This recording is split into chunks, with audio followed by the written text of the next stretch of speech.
Romance of Sui and Tang Dynasties, Chapter 32. The text kicks off with this really powerful, almost poetic condemnation of human greed. Right. It immediately sets these, moral stakes. It really does. The text is quite clear. It suggests that, well, regardless of your station in life, merchant, monk, scholar, doesn't matter, most people are basically driven by avarice. Valuing personal gain over actual honor. It feels like a cosmic warning, doesn't it? The source basically says if you chase wealth and status without thinking about morality, you're pretty much asking for heaven's anger, trouble. Exactly. Retribution. Only great heroes, the text says, treat things like fame and wealth like worn shoes. Like they just don't matter. Right. Everyone else. According to this source, they're heading towards the deep fire pit. So this heavy philosophical setup, how does it connect to canals? It's the necessary backdrop, I think. Because we are looking at the early stages of this immense Grand Canal project under Emperor Yang of Sui. And this project, it was absolutely fueled by, well, massive ambition and some pretty ruthless politics. Making it the perfect kind of historical test case for that warning about greed. Precisely.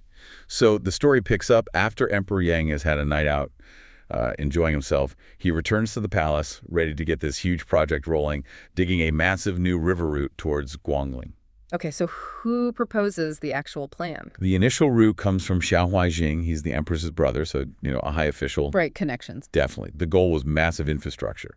Connect the Mengjin River water eastward all the way to the Wai River. We're talking about roughly 1,000 li of work. 1,000 li? What's that, roughly? It's about 400 miles. 400 miles of digging a new canal. By hand. Wow. Okay, 400 miles sounds like a massive engineering job, but you hinted there was more to it, something darker baked into the route. Yes. The specific reason given for routing it through one particular place, Suyang. That's the key. Why Suyang? Well, this is where the politics gets really interesting and a bit weird. There were local rumors, persistent ones, that Suyang contained the Son of Heaven's energy, the Tianzi. Son of Heaven's energy, like destiny. Exactly. A sort of metaphysical belief that the area was destined to produce a future emperor, someone who could potentially challenge Yang's dynasty. Ah, so it's a spiritual threat assessment. You got it. The canal wasn't just about moving water or goods. Cutting through Suyang was meant to physically dig up and, well, sever this potential threat. Cut the magic connection. Pretty much. Destroy the Tianzi before anyone could use it. It was like a preemptive strike against fate itself. Okay, that's definitely a layer beyond just digging a ditch. And if that's the motive, what about the people put in charge? Does that tell us anything? Oh, absolutely. The personnel choices really show the ruthlessness. To oversee the digging, the emperor appoints Ma Shimu. And what's his reputation? The sources are explicit. Known for his cruelty and, very relevant to that opening poem, his greed. Perfect guy for a job built on ambition and ignoring the cost. You could say that. And his appointment immediately triggers some dangerous political games back at court. How so? A court rival, Yuan Shu, sees an opportunity. He suggests appointing Li Yuan as deputy commissioner. Now, Li Yuan is the powerful military governor of Taiwan. Sounds like a big job, maybe a promotion. On the surface, yes. But the source material is crystal clear. It was a trap. Ah, okay, what was the real goal? Yuan Shu wanted Li Yuan out of his secure power base in Taiwan. He wanted to put him in charge of a project where failure, or at least massive public resentment, was basically guaranteed. Giving the court an excuse to get rid of him. Exactly. Find fault, destroy him. It was a classic poison chalice appointment. So how did Li Yuan react? Did he see the danger? His family certainly did. Particularly his daughter, Li Shi, and her husband, Chai Xiao. They knew immediately this wasn't just about, potential administrative failure.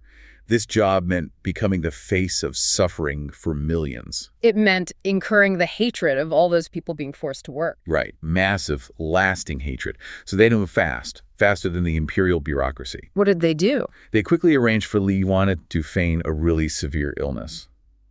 But you can't just call in sick to the emperor. No, I imagine not. So how did they make it stick? Needed leverage, right? Exactly. Yeah. And Chai Xiao knew how to get it.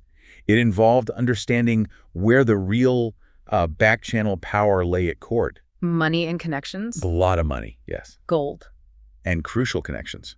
Chai Xiao specifically targeted Zhao Yu, another relative of the empress, and Yuan Jing, who was a key court favorite. People with the emperor's ear, or the empress's at least. Precisely. The kind of people who can navigate those treacherous political waters on, well, broker a deal, smooth things over. So quick thinking, maybe some strategic bribery. It actually worked. It did. Li Yuan successfully pleaded illness. He was replaced by someone named Ling Huda, and Li Yuan was allowed to stay in Taiyuan to recover. Safe for now. Wow. It's a stark lesson right there, isn't it? Sometimes survival meant dodging the emperor's orders, not fulfilling them. That's a crucial takeaway from this part of the story. Political agility trumped loyal obedience if you wanted to survive. Okay, so Li Yuan dodges this political bullet. But the immense danger he avoided, it didn't just disappear, it landed squarely on the people who had no escape route. Exactly. And this is where we shift from the court intrigue to the sheer, terrifying scale of the human cost. The standards set for this canal were just enormous. How big are we talking? It had to be 15 zhang deep and 40 bu wide. Now for us today, think roughly 50 feet deep. 50 feet. Deep and about 200 feet across. This wasn't just digging a ditch, it was carving an artificial river out of the landscape by hand. Okay, the scale is mind-boggling. How many people did it take? The manpower figures are staggering. The records state the forced conscription of 3.6 million male laborers. 3.6 million. Million. Men aged between 15 and 50 dragged from their homes in Henan and Huaibei. That number alone is hard to grasp. But wait, it gets worse. That's just the diggers. On top of them, another 720,000 support staff were conscripted. Support staff? Women, the elderly, even children. One person taken from every 5 families. Their only job was to manage food and cooking for the laborers. So we're talking nearly 4.5 million people in total. Their lives just completely upended for this canal. Yes. Instantly rearranged, sacrificed for this imperial ambition. The sheer scope is almost unimaginable today. And how did they manage such a massive, unwilling workforce? Brutally. To make sure this human machine didn't slow down, didn't falter, they deployed 50,000 cavalry, the Shaoqi. 50,000 mounted troops, just for supervision. Their explicit mission was merciless supervision. Push the project forward no matter what. Zero regard for the farming season. Forget local hardship. Ignore the deaths. Just dig. The orders were literally to destroy anything in the way, right? Houses, fields. Everything. Mountain stones, homes, even ancestral graves. Dig it all up. The suffering wasn't just a side effect. It was systematically ignored. Built into the plan. There's a grim irony here. You have this level of pitiless state-enforced efficiency under someone like Ma Shimu. But even that wasn't enough, was it? No. And that's the critical pivot in the narrative. We move from human ruthlessness and political games to something else. The uncanny.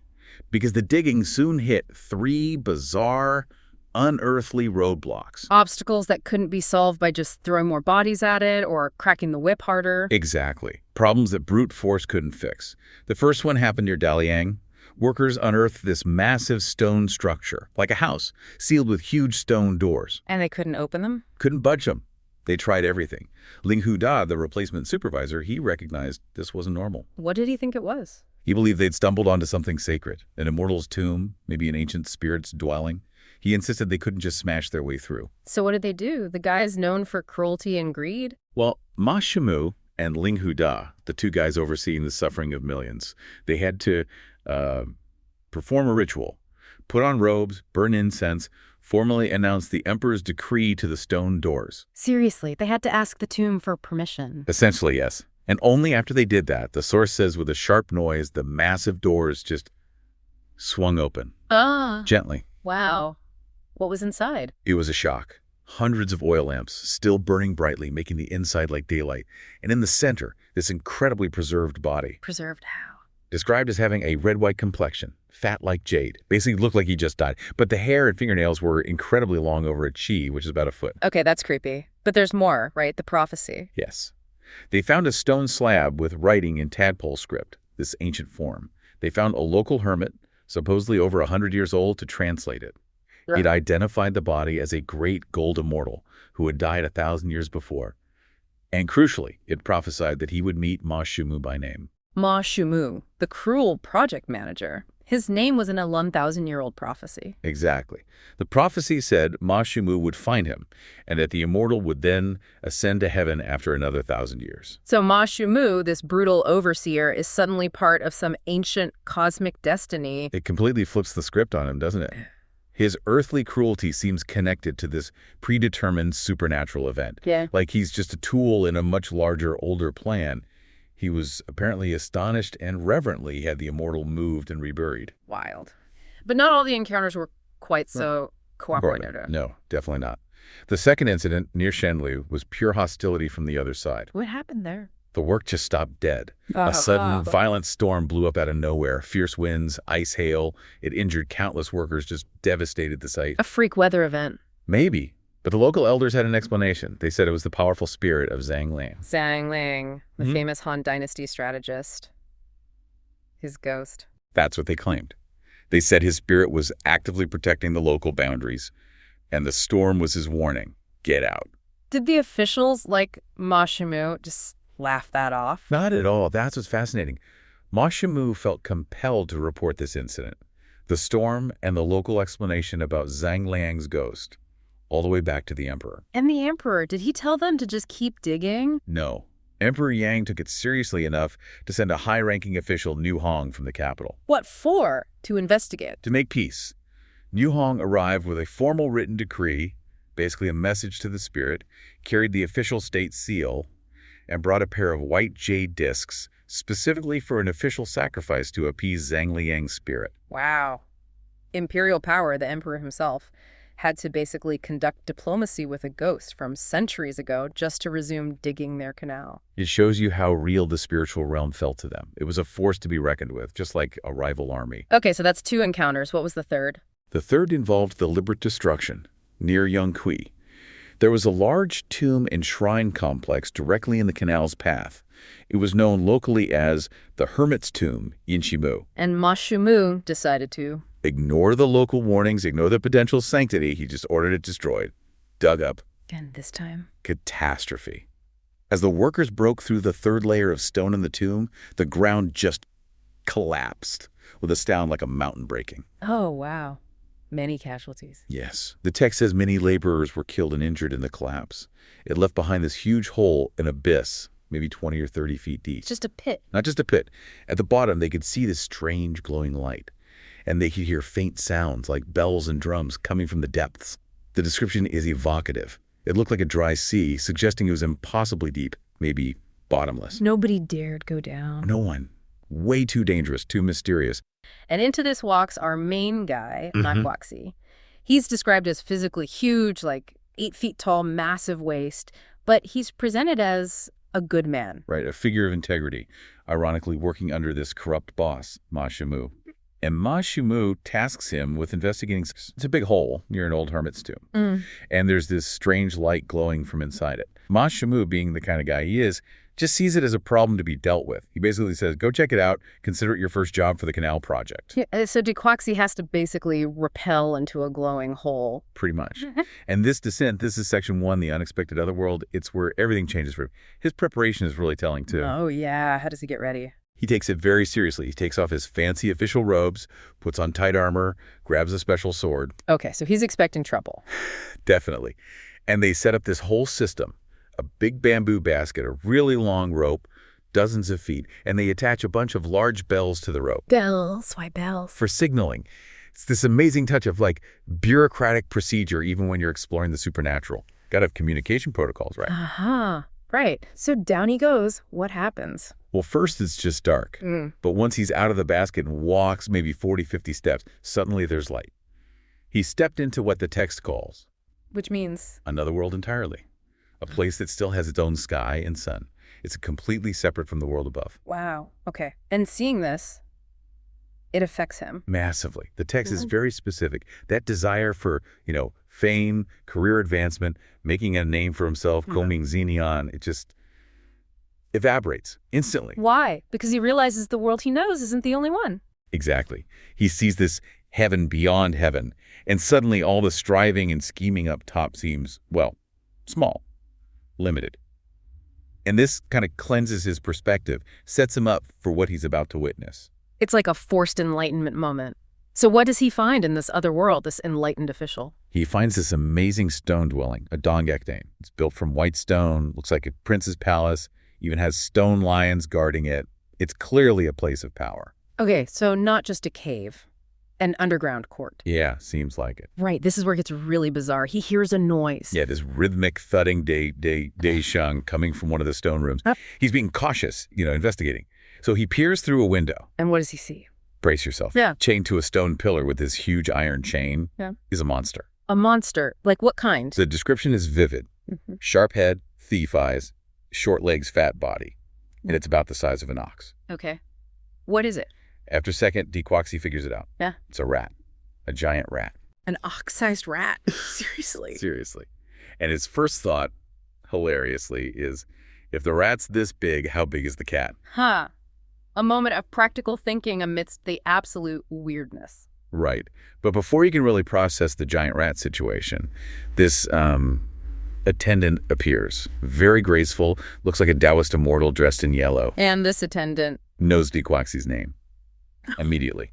Which is a huge sign, right? Yeah. This place knows who he is, unlike his earthly boss who just sent him down a hole. Definitely signals something else is going on. So the attendant leads him where? Into this spectacular main hall called Jiwa Hall, and inside sits the ruler of this place, Huang Fujun.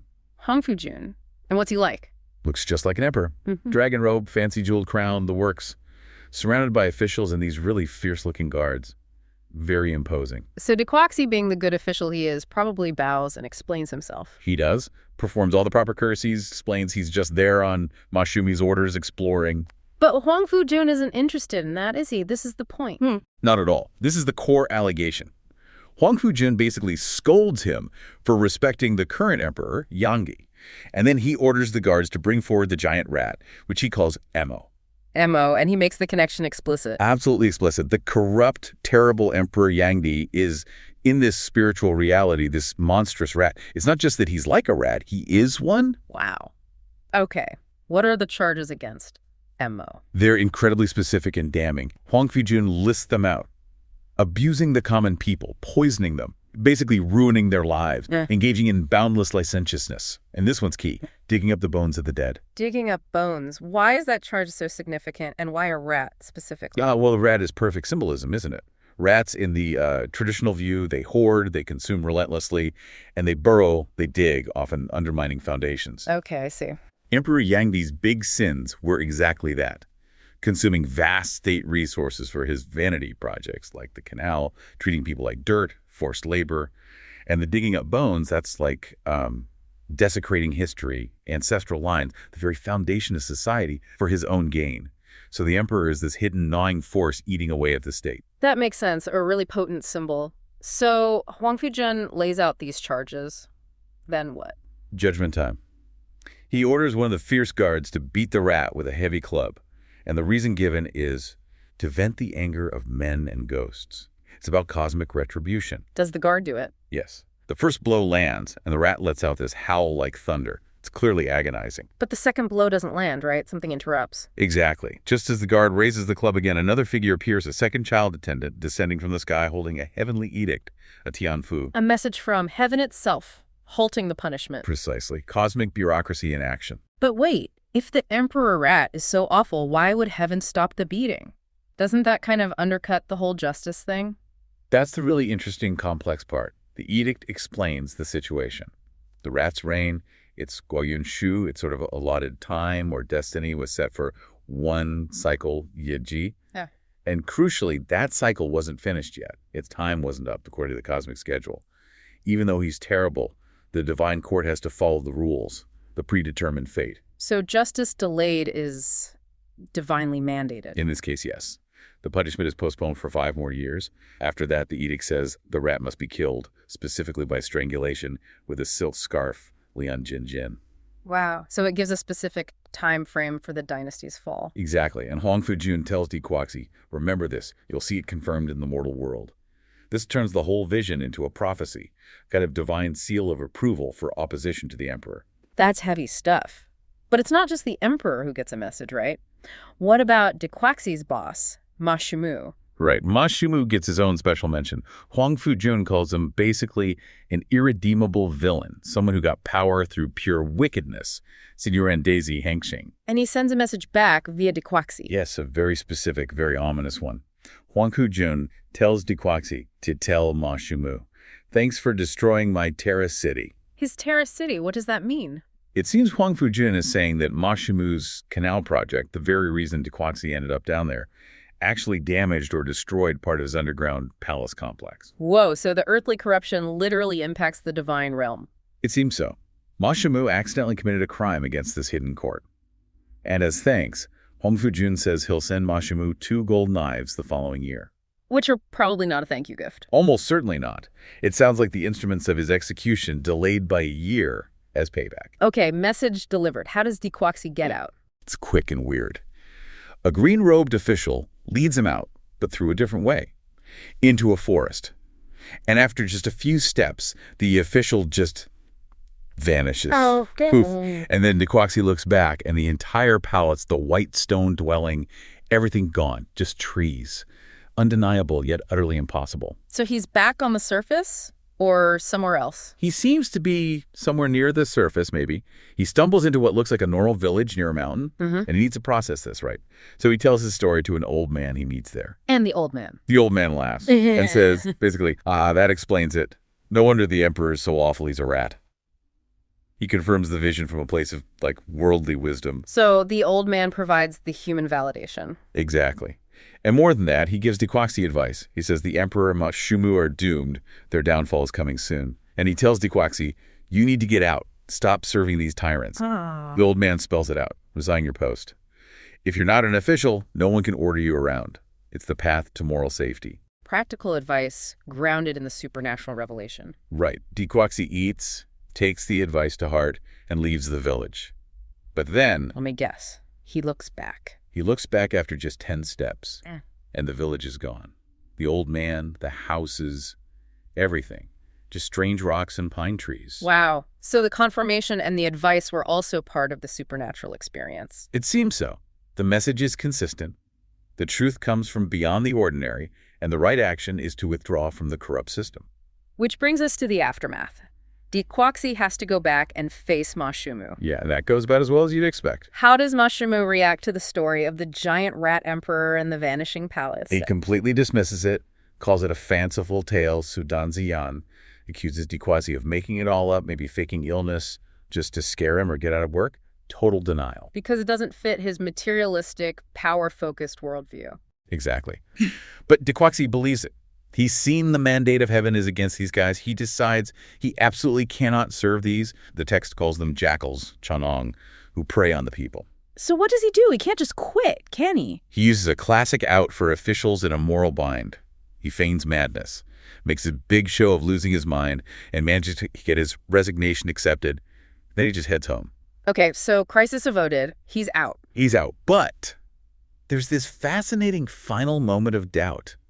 As he's traveling home, his rational mind kicks back in. Even after everything he saw, the rat, the edict, The vanishing village. even after all that, he starts thinking, wait a minute, how can the emperor of China actually be a rat? That's impossible. As he questions the details. Yeah, he thinks about the blow the rat received. If that really happened, he thinks, shouldn't there be some mark, some pain? Wouldn't the emperor feel it in his actual body? He's looking for physical proof to connect the divine event to earthly reality. That's incredibly human, isn't it? To need that tangible link. It really is. He saw something undeniable. Yet his logical brain still struggles to fully integrate it without some kind of empirical evidence. So what's his final decision? He decides he has to know for sure. The only way to settle this inner conflict is to go to the capital, Dongjing, secretly, and see the emperor himself.